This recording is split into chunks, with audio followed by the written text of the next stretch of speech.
Kini tiba saatnya kita mendengarkan taujih, mendengarkan siraman rohani sekaligus motivasi untuk melangkah lebih pasti ke pengurusan berikutnya. Saatnya kita dengar tausiah dari Ustadz muda kita, Ustadz Ramadan PLCMA. Kepadanya dipersilakan, mohon kita tetap fokus, tetap konsentrasi untuk menyimak apa yang akan ditebarkan oleh beliau. Sekaligus Ustadz nanti di penghujung tausiahnya untuk membacakan doa. Dipersilakan Ustadz.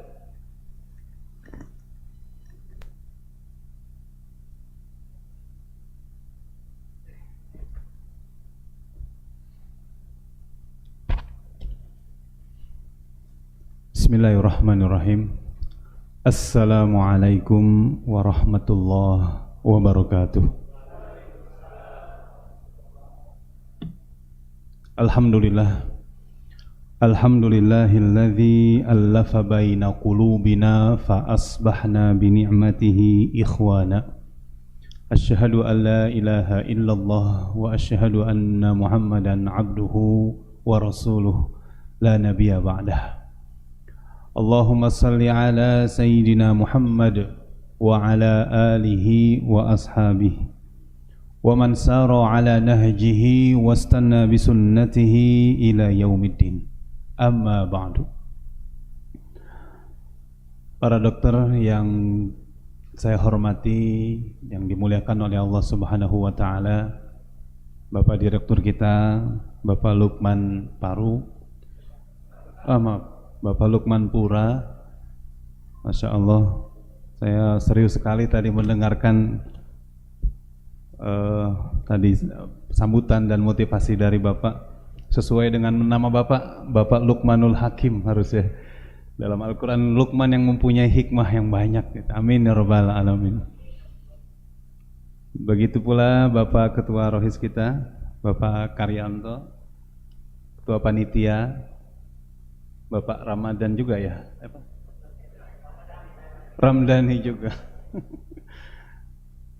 dan pembawa acara dan semuanya.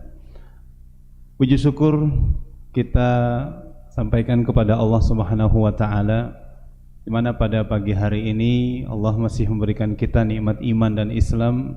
Mudah-mudahan terus kita bisa jaga dan istiqomahkan sampai akhir hayat. Dan terus juga kita berdoa kepada Allah, mudah-mudahan nikmat iman dan Islam ini tetap kita jadikan sebagai way of life kita, jalan hidup kita. Amin ya rabbal alamin. Salawat dan salam marilah kita sampaikan kepada junjungan kita Nabi Muhammad sallallahu alaihi wasallam. Allahumma salli ala Sayyidina Muhammad wa ala alihi wa sahbihi ajmain. Bapak Ibu yang dimuliakan oleh Allah Subhanahu wa taala, pada tema kali ini kita akan mencoba membahas tentang peran masjid, di mana masjid ini sebagai embrio. Kalau bahasa kedokteran berarti embrio, atau titik tolak sebagai peradaban umat. Maka untuk itu kita akan membahas dua tema. Yang pertama tema tentang kemasjidan, dan yang kedua tentang peradaban. Tema tentang masjid, tentu saya yakin Bapak dan Ibu dokter semua di sini sudah sering membaca keutamaan-keutamaan masjid, definisi masjid, hadis-hadis tentang masjid, keutamaan membangun masjid, berikut pula fungsi masjid itu juga. Maka mungkin tidak ada salahnya di sini saya akan sedikit memulai dengan apa itu masjid, untuk mengingat kembali apa yang sudah Bapak Ibu ketahui tentang masjid ini. Bahwa masjid adalah bait atau rumah yang dipergunakan untuk sholat. Kalau dari segi bahasa, masjid ini adalah maudhi'ul masjid, atau tempat maudhi'us sujud, tempat untuk sujud. Karena dari akar bahasa sin, jim, dan dal. Masjid tempat untuk bersujud. Mimnya di situ adalah isim makan, nama tempat. Itu dari segi bahasa. Adapun dari segi istilah, maka masjid adalah innaha al-buyut mabniyatun lis-salat fiha lillahi fahiya khalisatun lahu subhanahu wa li'ibadatihi. Bahwa masjid adalah tempat khusus yang dibangun untuk salat. Tempat khusus yang dibangun untuk salat. Yang di dalamnya akan tinggikan nama-nama Allah, kita bertasbih, bertahmid dan bertakbir di dalam rumah Allah Subhanahu wa taala.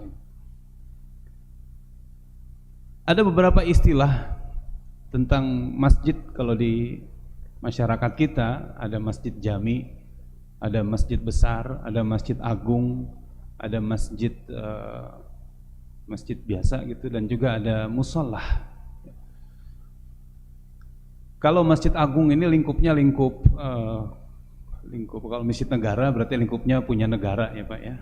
Dan masjid agung ini biasanya masjid punya provinsi, dan masjid jami ini masjid punya kecamatan, masjid yang ditunjuk untuk kecamatan. Dan masjid besar itu masjid yang ada di kelurahan.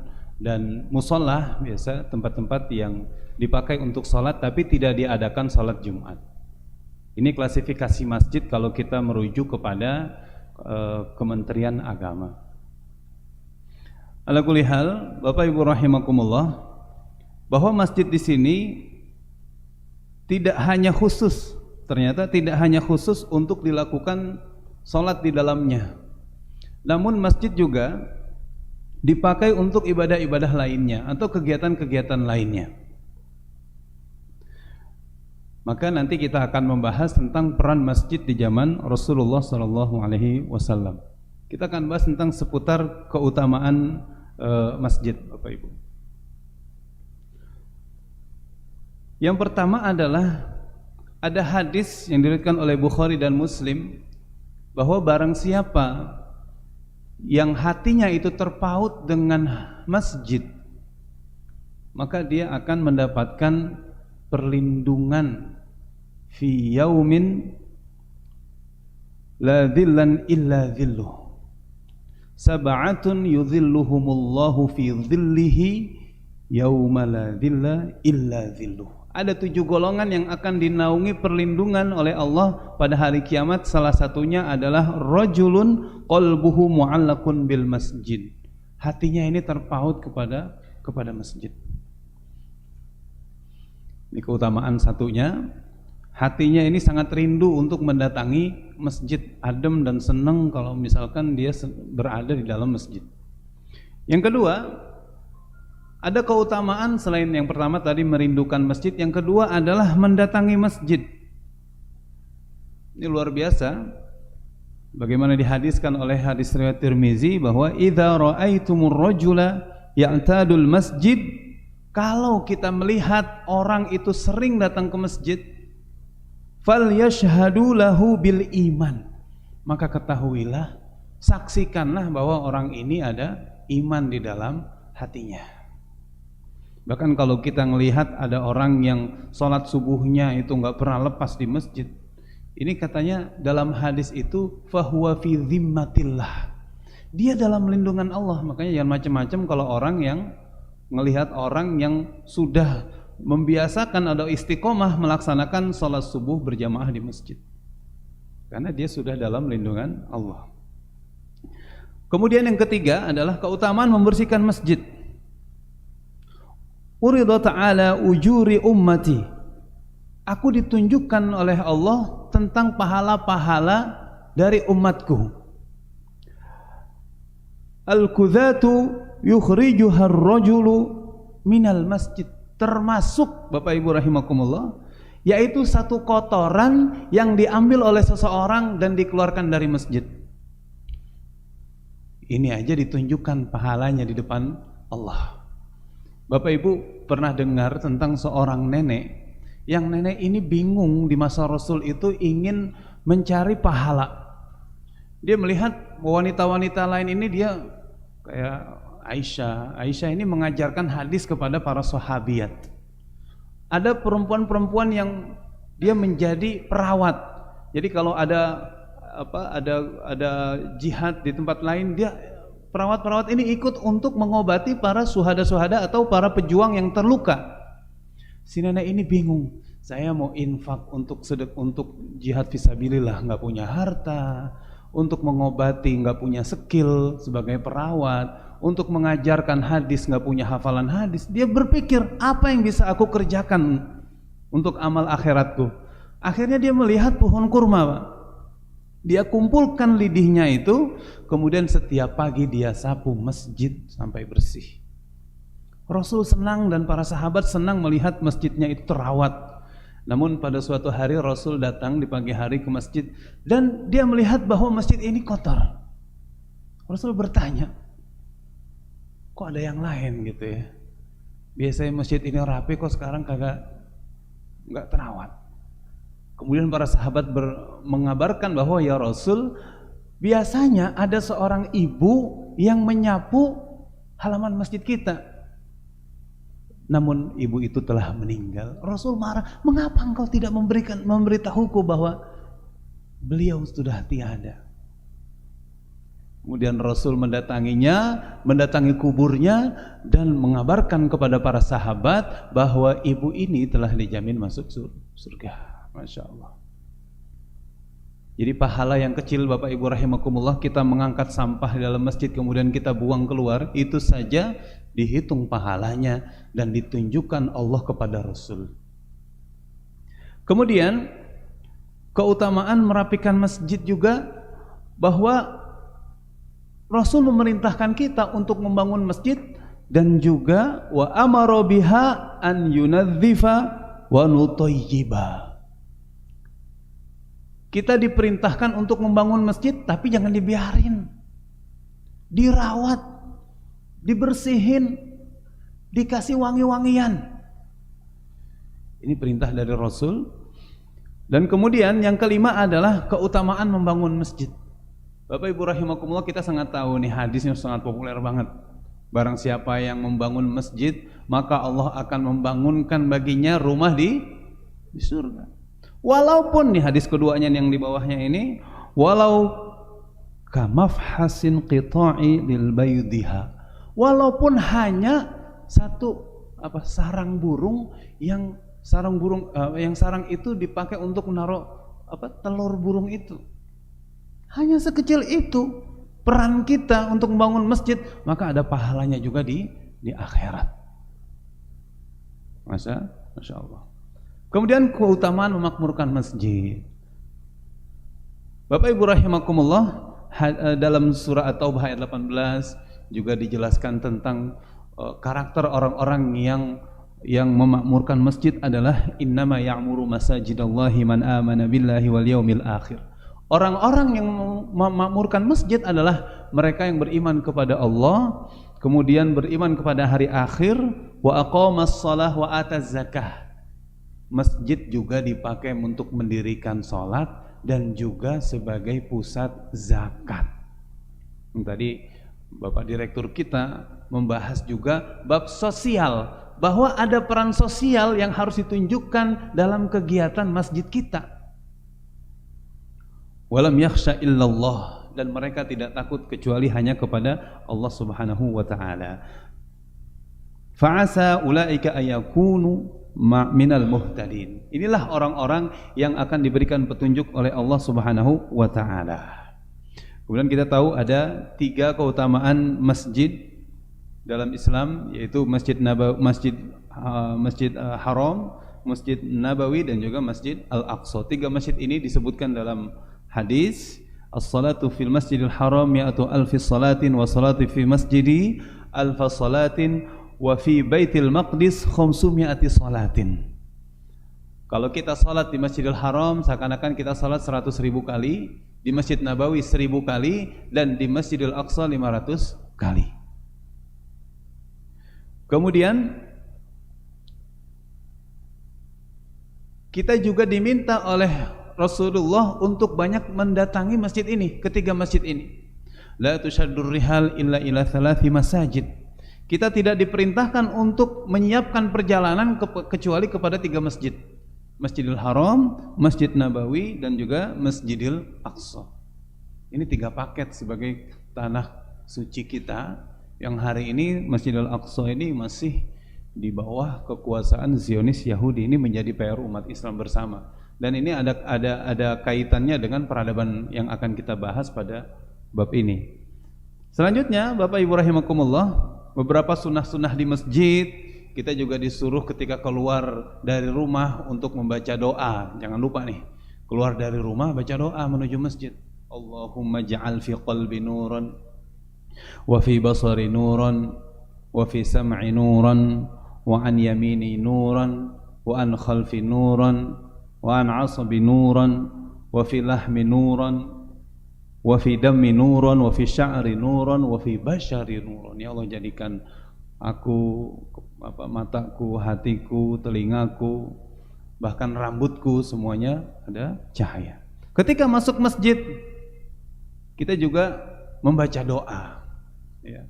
Kemudian kita juga disuruh Bapak Ibu rahimakumullah untuk menggunakan pakaian-pakaian yang rapih dan juga wangi. Langkah-langkah kita di masjid, kata Rasulullah sallallahu alaihi wasallam, bahwa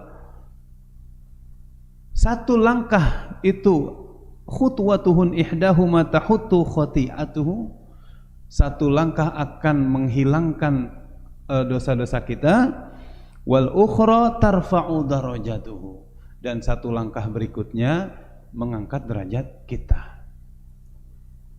Kalau naik motor gimana itu? Itu malaikat yang hitung ya Pak ya, bukan kita yang hitung. Hadis riwayat Bukhari Muslim. Jadi Masya Allah, kalau kita banyak melangkahkan kaki kita ke masjid, satu langkah itu menggugurkan dosa, dan satu langkah lagi akan mengangkat derajat kita. Berdoa ketika kita masuk masjid, Allahumma ghfir li dhunubi waftah li abwaaba rahmatik. Kemudian ketika keluar masjid juga kita membaca Allahumma ghfir li dhunubi waftah li abwaaba fadlik. Kalau bisa nanti di masjid udah ada tulisan ini. Ketika di pintu masjid sudah ada pintu doa masuk masjid, dan ketika keluar sudah ada doa keluar masjid. Kemudian kita salat tahiyatul masjid.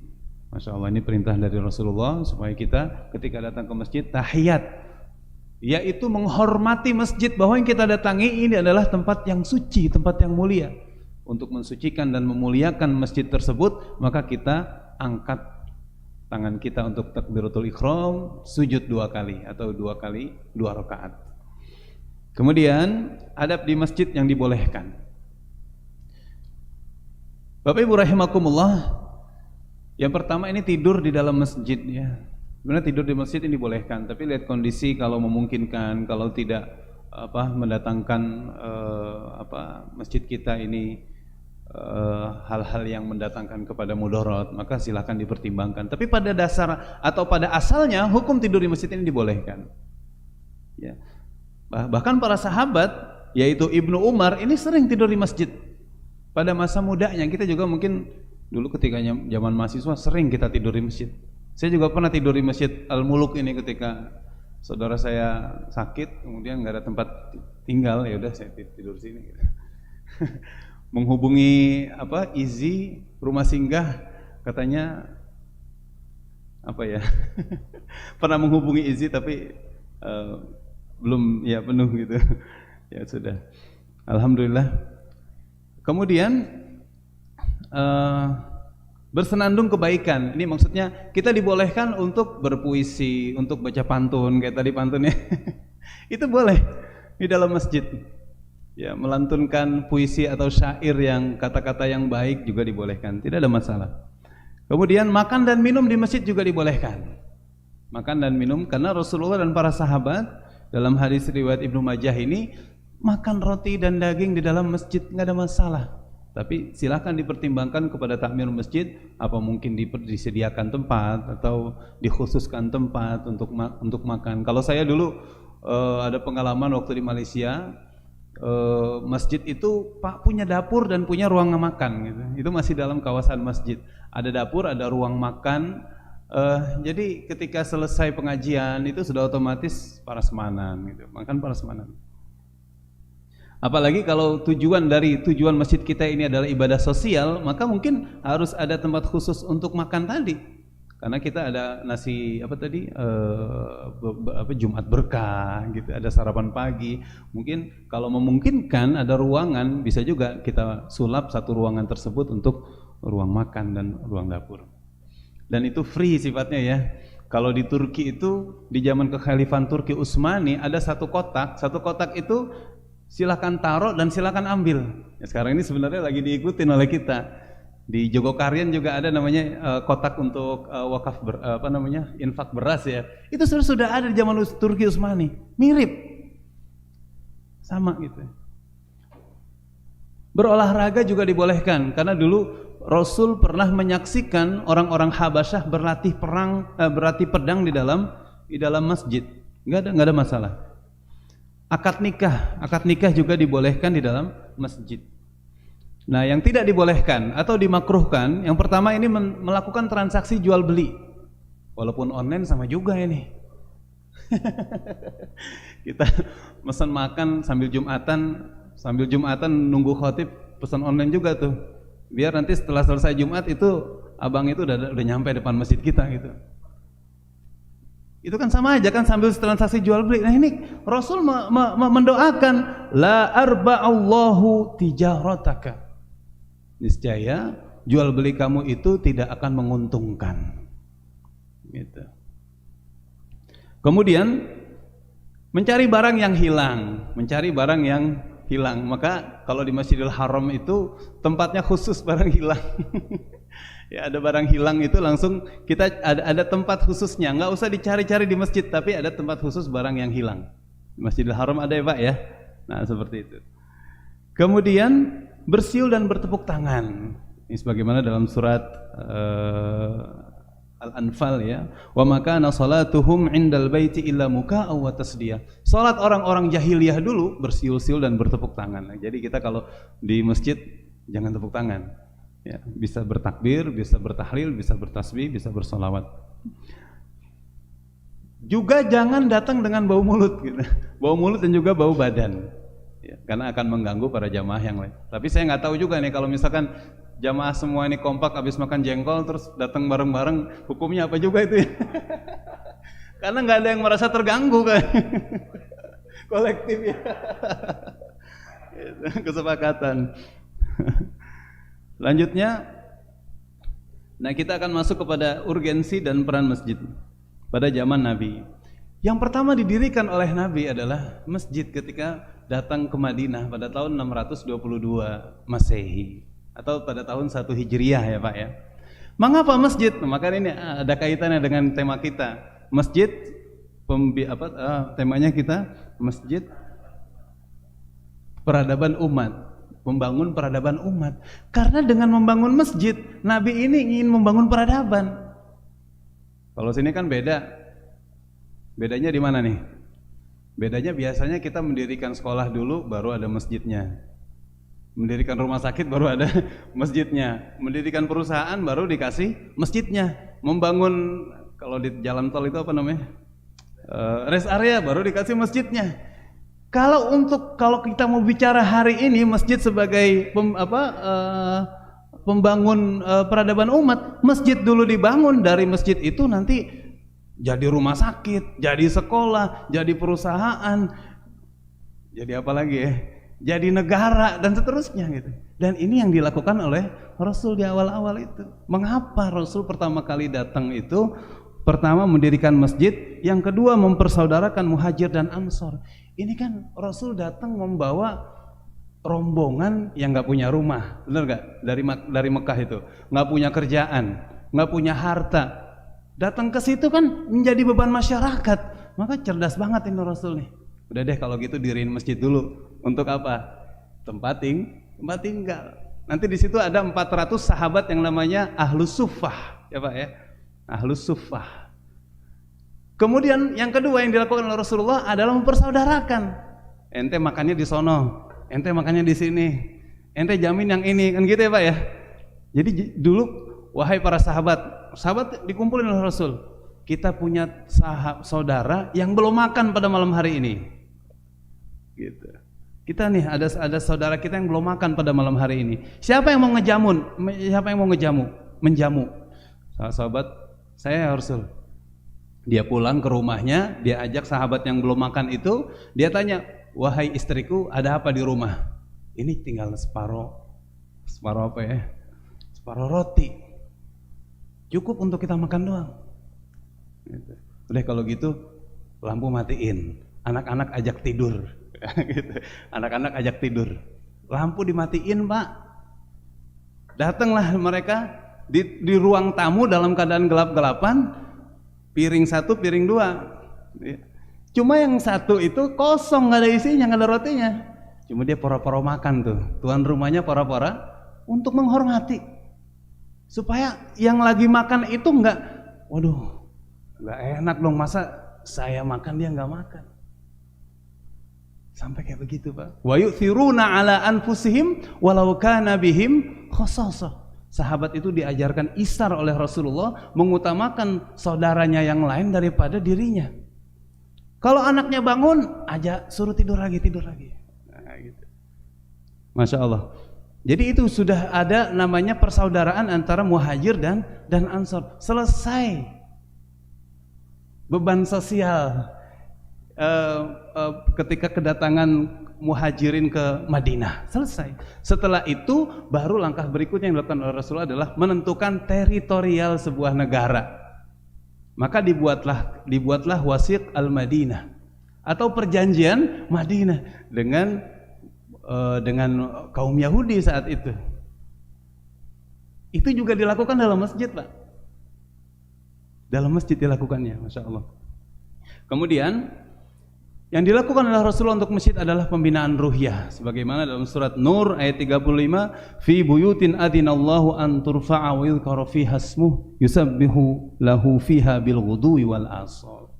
Rasul ini ingin menjadikan masjid sebagai charger atau sebagai penguat. Kalau di sini bahasanya sebagai stabilisator ruhiyah. Jadi ruhiyahnya distabilkan dari dalam masjid. Para sahabat itu dibimbing ruhiyahnya dalam masjid, dikuatkan imannya di dalam masjid, dimotivasi untuk meningkatkan ketakwaan kepada Allah dari dalam masjid. Ruhiyahnya dikuatkan oleh Rasulullah SAW. Salat Jumatnya juga diabsen nggak kira-kira nih? Salat Jumatnya itu Rasul tahu. Ini biasanya orang ini berdiri di sini. Kok sekarang nggak ada orangnya? Oh, Rasul ini lagi sakit. Didatangi sahabat itu yang sakit itu. Artinya Rasul paham siapa jamaahnya yang hadir di Masjid Nabawi kalau sholat jamaah itu. Ini si Anu mana? Kok nggak pernah? Ada sahabat yang datang dari jauh. Kamu datang dari kota mana? Dari desa mana? Tahu Rasul tuh bisa mengabsen semuanya para sahabat yang hadir saat itu, saat di masjid. Kemudian artinya di sini Bapak Ibu rahimakumullah, antara jamaah yang ketemu dalam satu hari itu bukan hanya kuat imannya, tapi ada kekuatan yang berikutnya. Kekuatan apa? Ukhuwah, saling kenal. Mengerti kebutuhan sahabatnya, mengerti masalah saudaranya, tahu semuanya di situ. Selanjutnya, sebagai pusat pendidikan, Rasul SAW juga kita tahu bahwa masjid ini, kalau dalam hadis ini, majtama'u qaumun fi baitin min buyutillah wa yatadarusuna kitaballah. Nabi itu mengajarkan Al-Quran, mengajarkan hadis di dalam masjid. Bahkan Rasul itu punya pengajian khusus untuk kaum wanita. Dipisahin itu kaum wanita itu, ditemenin sama Aisyah. Karena apa? Pertanyaannya kan sensitif, ya enggak? Tentang wanita, tentang haid, tentang nifas, tentang hubungan intim berkeluarga. Ada forum khusus untuk wanita. Maka ada kalimat bahwa seberani-beraninya wanita adalah wanita Ansor. Kenapa berani? Enggak malu menanyakan sesuatu yang sensitif kepada Rasulullah SAW. Kalau ilmu itu enggak perlu malu-malu gitu. Nanya aja. Nah itu. Sebagai pusat pendidikan. Jadi tadi ada 400 ahli suffah 400. Bayangin Bapak Ibu rahimakumullah, 400 orang ini ngedekam di masjid, ngedekam tahu ya Pak ya? Diem di masjid bersama Rasul, dengerin hadis, dengerin Al-Quran. Keluar dari Madinah jadi apa kira-kira? Jadi ulama, jadi ahli fikih, jadi ahli hadis, jadi ahli tafsir. Ada yang ke Yaman, ada yang ke Mesir, ada yang ke Syria, ada yang ke Irak. Islam jadi tersebar. Jadi ini adalah embrio sebuah university, sebuah sekolah, sebuah pusat pendidikan. 400-an. Maka Bapak Ibu kenal dengan Abu Hurairah. Kapan dia masuk Islam? Dia masuk Islam itu sekitar 3 atau 4 tahun sebelum Rasul wafat di tahun ke-6 Hijriah. Tapi kalau kita dengar an Abi Hurairah, benar nggak? Kita jarang dengar an Khadijah. Pernah nggak? Hadis dari Khadijah pernah dengar nggak? Dengar hadis dari an Abu Bakar pernah dengar nggak? Jarang. Kok mengapa hadis kok banyak dari Abu Hurairah padahal Islamnya baru sebentar. Bersama Rasulullah itu hanya 4 tahun atau 3 tahun. Karena ketika dia masuk Islam dia merasa nyesel. Kenapa saya nggak dulu masuk Islam? Akhirnya ketika dia bersama Rasul, dia pepet Rasul, dia kemanapun ada, dia temenin Rasul itu. Sehingga banyak dia meriwayatkan apa yang didapatkan oleh Rasulullah SAW. Abu Hurairah. Pusat pendidikan. Kemudian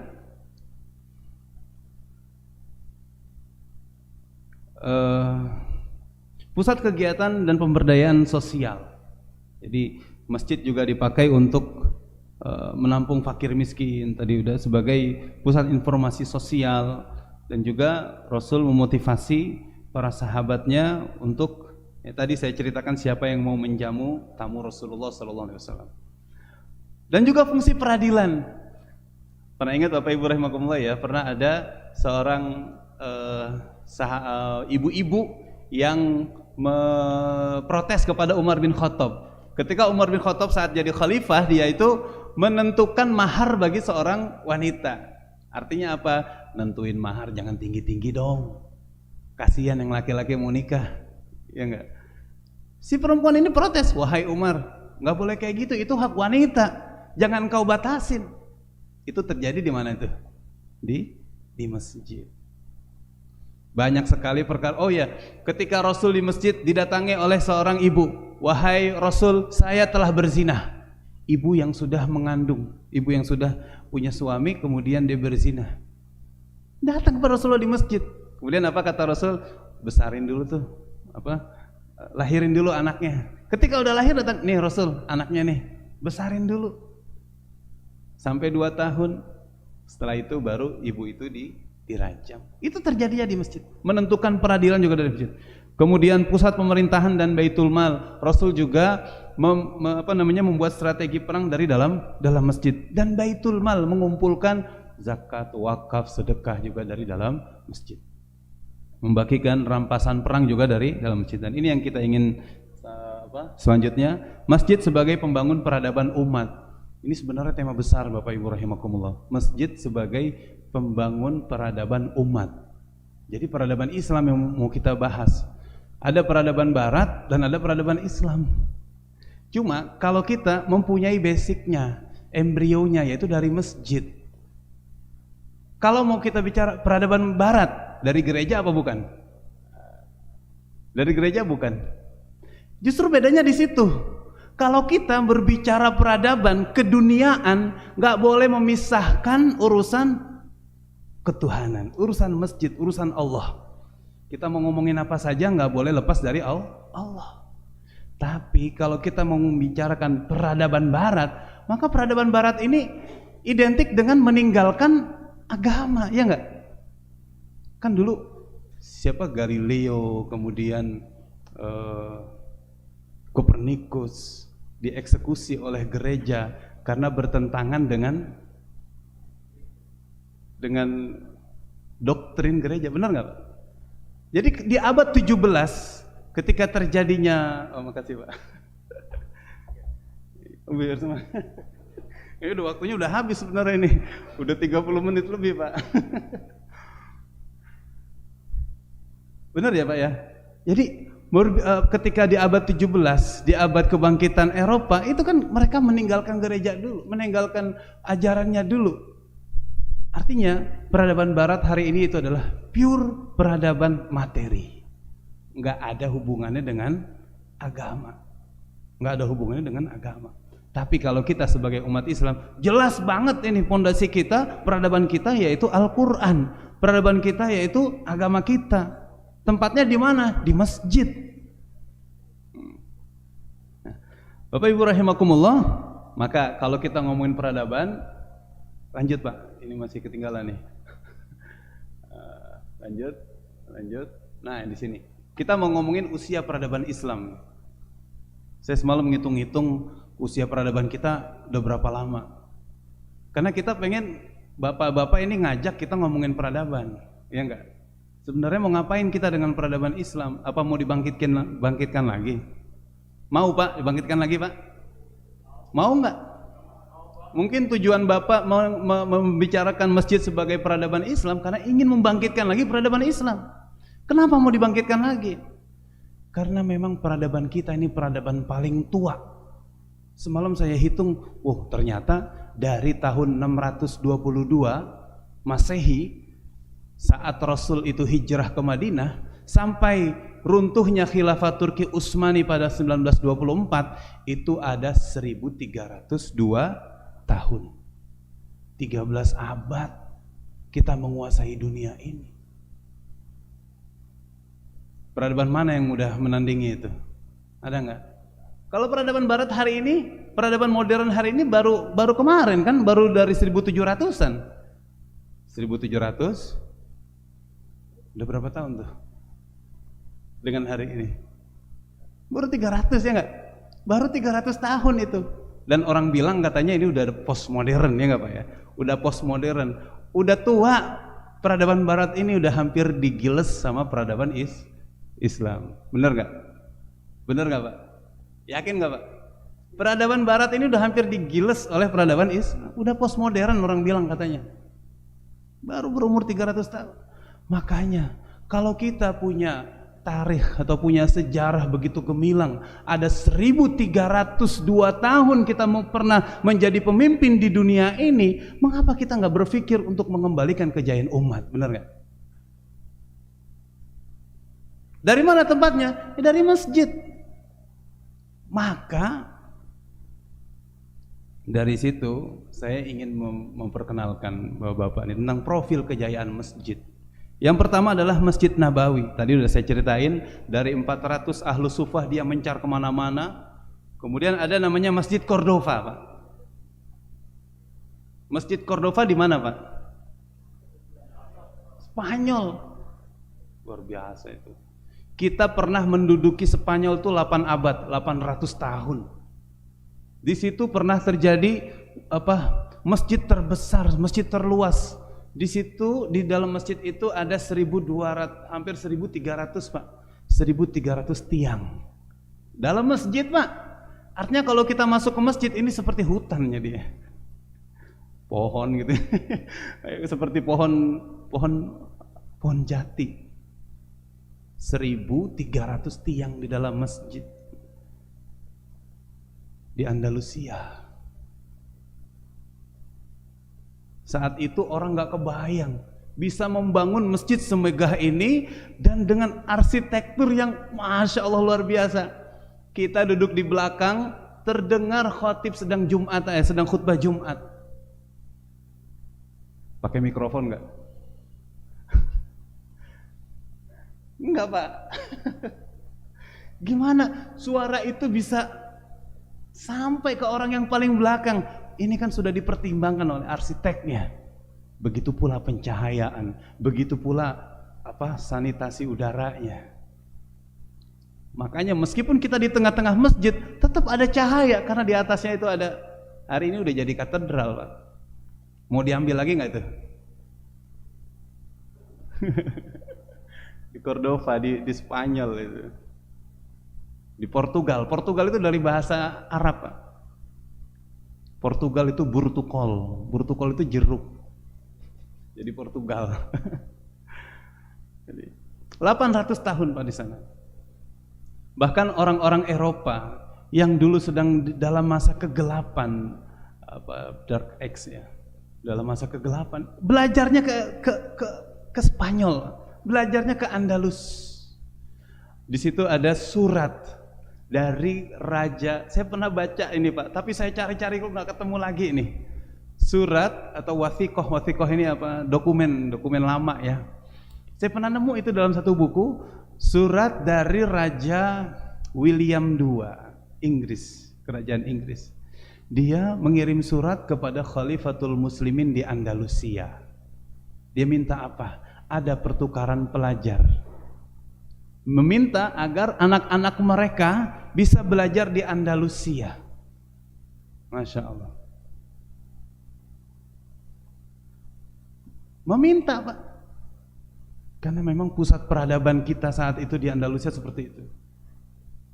Hadza tarikhuna wa hadza majduna. Famata na'ud.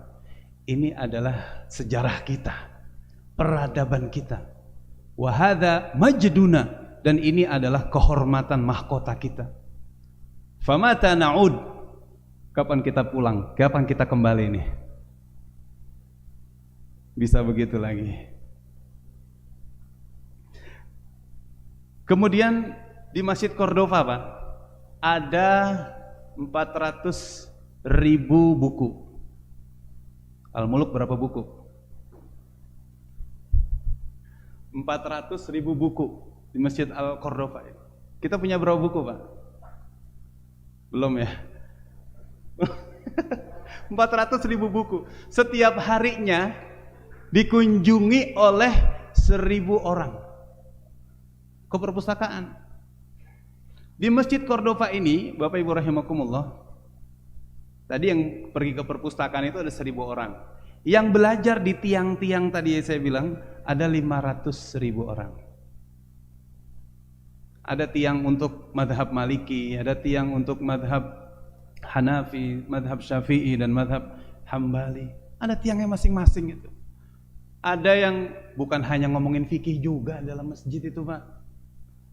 Di sana ada namanya Ibnu Rushd. Ibnu Rushd itu ada. Ada ya. Dia juga seorang dokter. Dia juga seorang ahli fikih. Kalau buku fikihnya itu Bapak pernah kenal namanya kitab Bidayatul Mujtahid, itu karangan Ibnu Rushd. Tapi dia juga seorang dokter. Karena dalam masjid itu nggak hanya ngomongin fikih doang, nggak hanya ngomongin rukun Islam dan rukun iman saja, tapi juga membicarakan masalah-masalah keduniawian. Ini yang kita inginkan. Karena kalau kita mau ngomongin peradaban Barat ini identik dengan ilmu pengetahuan. Kita punya peralatan canggih nggak? Nggak ada. Kita kerjaannya nyediain jalan, ya nggak Pak? Jalan dibuat, terus yang ngisi siapa? Mobil kita atau mobil Jepang? Mobil luar.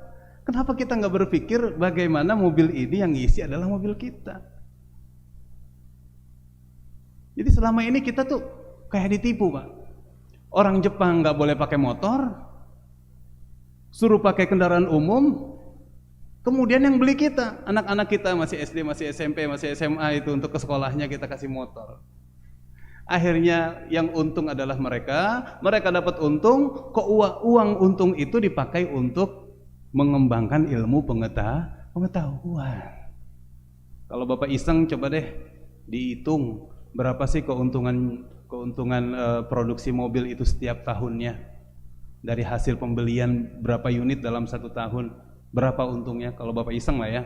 Kemudian coba dipikirkan bagaimana kalau ini menjadi pabrik mobil nasional. Gitu ya. Kemudian Bapak Ibu rahimakumullah, kita ingin bicara Masjidil Aqsa. Tadi Cordova selama 800 tahun, kita Masjidil Aqsa. Masjidil Aqsa ini dikatakan begini Pak. Man la yamlikul Aqsa fala yamlikud dunya. Barang siapa yang enggak menguasai Al-Aqsa, maka dia enggak akan megang dunia. Hari ini yang megang Al-Aqsa siapa? Israel.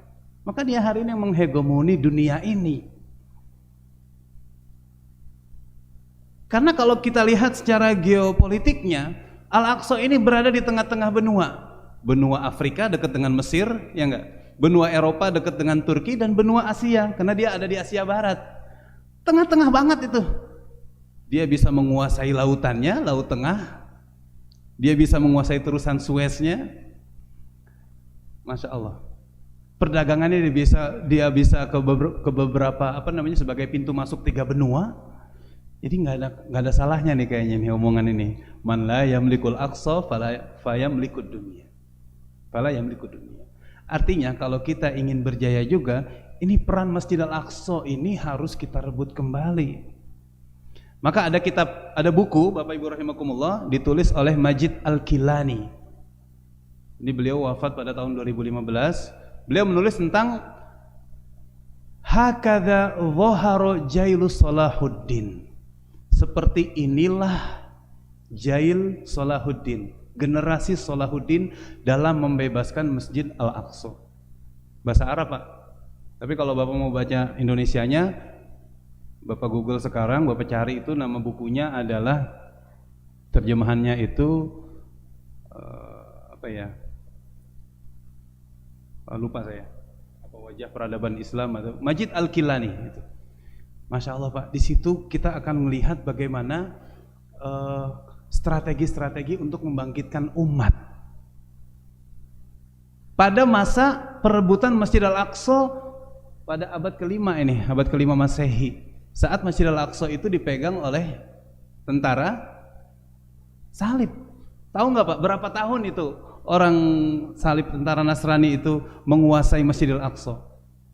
Nggak lebih dari 100 tahun.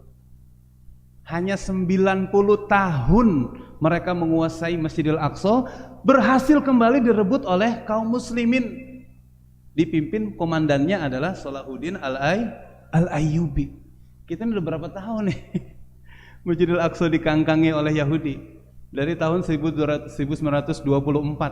Ini udah hampir 1 abad.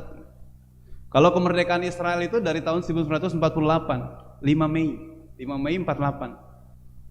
Udah 70 berapa itu ya? 76 atau berapa? Kalau kita ingin merebut kembali Masjidil Aqsa sebagai sentralnya geopolitik itu, maka mari kita susun kembali ini bahwa masjid sebagai melahirkan peradaban umat. Maka kalau kita ngomongin tentang peradaban, kita ngomonginnya jangan ngomongin yang secara sporadis, asal-asalan, atau kita ngomongin yang responsif. Pokoknya kalau ada terus kita orang responsif, orang kagetan gitu ya Pak ya. Tapi kita nih harus punya apa namanya ya? Punya langkah yang jelas, punya strategi. Karena mereka juga untuk menguasai peradaban hari ini juga dengan strategi. Mengumpulkan data. Benar nggak?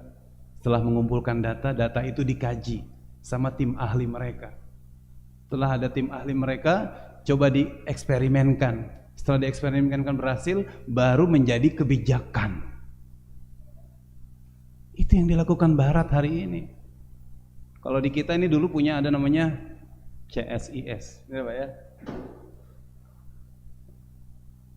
Umat Islam punya nggak kayak gitu? CSIS. Punya data nggak kita? Punya strategi nggak kita? Belum. Makanya mau cepat atau mau lambat gitu aja jawabannya. Kalau kita mau cepat, mari kita perbaiki mindset kita bahwa untuk membangun peradaban itu bukan sporadis, bukan asal-asalan, tapi kita harus jalan bersama-sama. Selanjutnya, Masjid Al-Qurawiyyin ada di Maroko.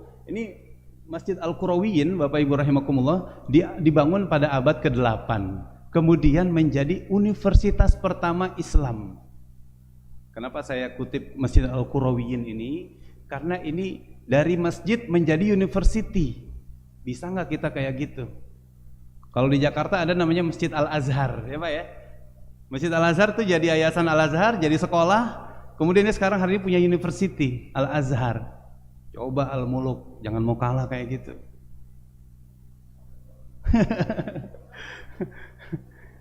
Universitasnya juga universitas kedokteran dong. Ya enggak? Harus universitas kedokteran. Yang hari ini dibutuhkan itu apa? Jangan anak dokter disekolahin Mohon maaf ini Pak ya, saya tuh kadang gini, orang tuanya sudah dokter, orang tuanya sudah ahli dalam spesialis, tapi kok nyekolahin anaknya ke tahfiz? Bukan saya merendahkan pahala dan fadilah menghafal Quran, bukan Pak. Tapi hari ini yang dibutuhkan adalah para ilmuwan. Kita ingin mengimbangi ilmuwan-ilmuwan barat. Caranya gimana? Harus melahirkan ilmuwan kaum muslimin. Ini pribadi saya Pak ya. Kalau bapak-bapak punya pendapat lain silahkan. Tapi saya tuh pengen merindukan kalau orang tuanya udah dokter, kaderlah anaknya jadi dokter. Pantasnya begitu kalau orang Betawi bilang, pantasnya begitu.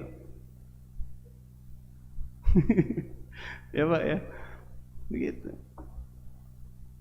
Karena penting banget ini kita punya ahli ekonomi Islam. Saya di IAIN mengajar di Fakultas Ekonomi Islam, alhamdulillah.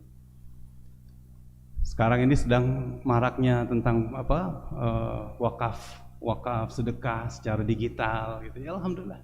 Sudah marak. Karena memang Islam itu juga nggak hanya membicarakan Al-Quran, nggak hanya membicarakan agama, tapi dia juga membicarakan ekonomi, membicarakan sains. Itulah bukti bahwa Islam agama kamil wal mutakamil, sempurna. Coba deh kita tanya kepada agama lain. Pada agama lain kita ajak, yuk kita diskusi tentang ekonomi. Ada nggak konsep ekonomis of Christian atau Buddhist ekonomis? Ya nggak ada konsepnya. Yang ada hanya Islam itu. Kita harus mengembangkan ke sana. Kemudian dari Qurawiyin 80 tahun berikutnya baru ada Masjid Al-Azhar. Jadilah University Al-Azhar. Kemudian ada Masjid Hagia Sophia. Di mana nih Pak? Hagia Sophia. Turki. Ini perannya luar biasa ini. Untuk melahirkan para sultan-sultan Utsmani di Turki harus dididik dalam Masjid Hagia Sophia. Kita tahu ya Pak ya, sangat kuat karakter kepemimpinan di Turki itu. Dididiknya dari masjid. Sultan itu harus dibimbing oleh para masyayikh dalam masjid. Lahirlah siapa? Muhammad Al-Fatih. Kalau bisa dari Al-Muluk juga akan melahirkan Malik, pemimpin raja. Bisa nggak kita mengkader pemimpin dari masjid itu? Insyaallah.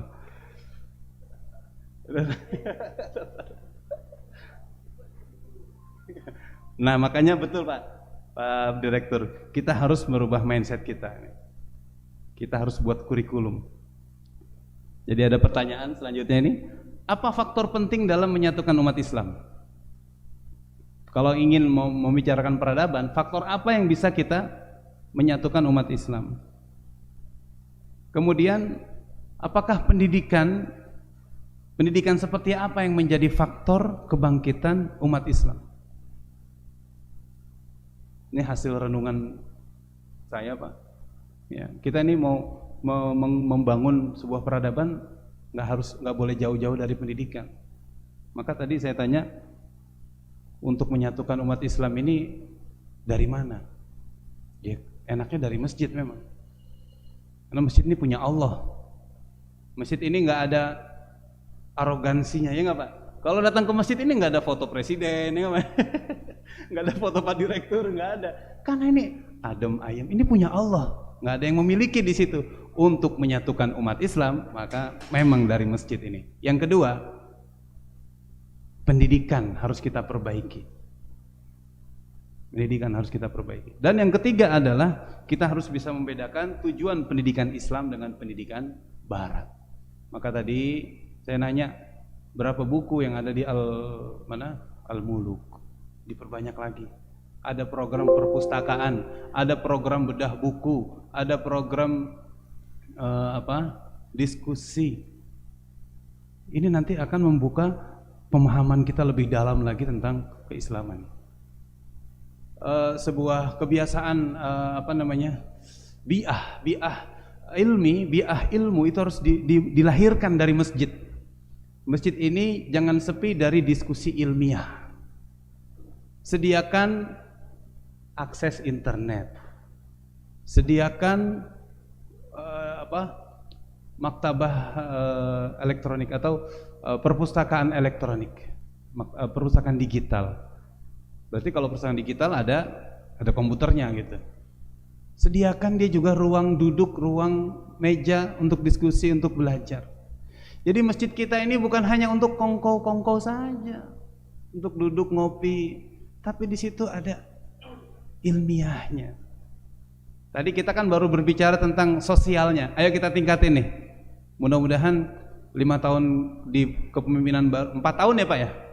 4 tahun di Rohis baru ini udah mulai ada program untuk membangunkan pendidikan atau keilmiahan dari Masjid Al-Mulk. Amin ya rabbal alamin. Itu saja Bapak Ibu rahimakumullah yang bisa saya sampaikan. Mudah-mudahan bermanfaat. Kurang lebihnya datang dari Allah, dan kita tutup dengan sama-sama kita berdoa. A'udzu billahi minasyaitonir rajim. Bismillahirrahmanirrahim. Hamdas syakirin hamdan na'imin, hamdan yuwafi ni'amahu wa yukafi'u mazidah. Ya Rabbana lakal hamdu kama yanbaghi li jalali wajhika wa 'azimi sultanik. Allahumma salli ala sayyidina Muhammad wa ala alihi wa sahbihi ajma'in.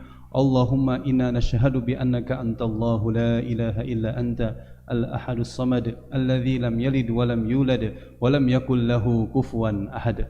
Allahumma bi asma'ikal husna wa sifatikal ula an taj'ala jam'ana hadha jam'an marhuma wa tafarruqana min ba'dihi tafarruqan ma'suma.